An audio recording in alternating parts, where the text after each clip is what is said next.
ಒಂದು ಕಡೆ ಬಿಜೆಪಿ ಎಲೆಕ್ಷನ್ಗೆ ಕಂಪ್ಲೀಟ್ಲಿ ರೆಡಿ ಆಗಿದ್ರೆ ಕಾಂಗ್ರೆಸ್ದು ಪ್ರಯತ್ನ ನಡೀತಾ ಇದೆ. ಈ ಪ್ರಯತ್ನನ ಹೇಗೆ ತಗೊಳ್ತಾರೋ ಜನ ನನಗಂತೂ ಗೊತ್ತಿಲ್ಲ. ಒಂದು ಕಡೆ ಭಾರತ್ ಜೋಡೋ ಯಾತ್ರೆ, ಮತ್ತೊಂದು ಕಡೆ ಭಾರತ್ ನ್ಯಾಯ ಯಾತ್ರೆ.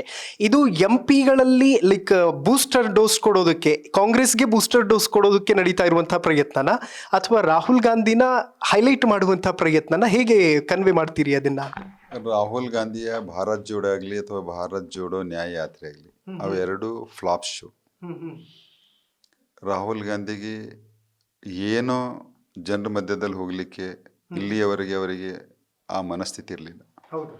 ಜನರ ಮಧ್ಯದಲ್ಲಿ ಹೋಗಿದ್ರೆ ಏನಾದರೂ ಒಂದು ಸ್ವಲ್ಪ ಪರಿವರ್ತನೆ ಕಾಣಬಹುದು, ಪಕ್ಷಕ್ಕೆ ಏನಾದರೂ ಸ್ವಲ್ಪ ವೋಟ್ ಪರ್ಸೆಂಟೇಜ್ ಹೆಚ್ಚಾಗ್ಬೋದು ಅನ್ನುವಂಥದ್ದನ್ನ ಒಂದು ಕಲ್ಪನೆ ಇತ್ತು.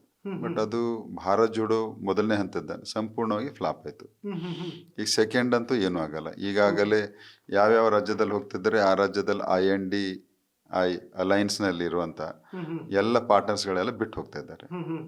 ಸೊ ಹೀಗಾಗಿ ಕಂಪ್ಲೀಟ್ಲಿ ಅದು ಭಾರತ್ ಜೋಡೋ ನ್ಯಾಯ ಯಾತ್ರೆ ಅದು ಏನು ಯಶಸ್ವಿ ಆಗಲ್ಲ, ಮತ್ತು ಅವ್ರಿಗೆ ಚುನಾವಣೆ ಯಾವುದೇ ರೀತಿಯಲ್ಲಿ ಪರಿಣಾಮ ಬರ್ಲಿಕ್ಕೆ ಸಾಧ್ಯ ಇಲ್ಲ.